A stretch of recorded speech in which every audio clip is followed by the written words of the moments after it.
Бейшенбаевтың қолынан қаза тапқан Салтанат Нүкенованың әкесі Тоқаевқа хат жазды. Бұрынғы экономика министрі Қуандық Бейшенбаевтың қолынан қаза тапқан Салтанат Нүкенованың әкесі Қасым-Жомарт Тоқаевқа үндеу жасады деп хабарлайды Ел-Кезет ақпарат агенттігі. Ол қызының қазасына себеп болған Бейшенбаевтың барлық мүлкін тәркілеуді сұрады. Өз өтінішінде әкесі былай дейді: күдікті кезекті рет жазадан құтылып кету қауіпі тұр.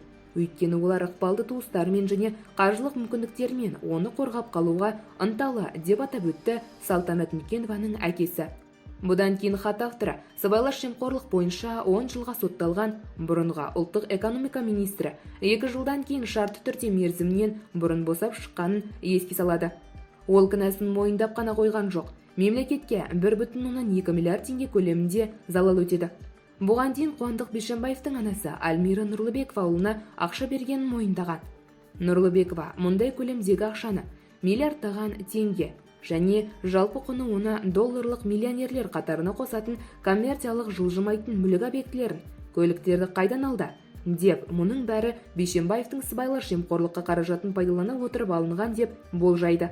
Жоғарыда айтылғандарды ескере отырып, Салтанат Нүкенованың әкесі Альмира Нұрлыбекованың қалай байығанын тергеп тексеруді сұрайды.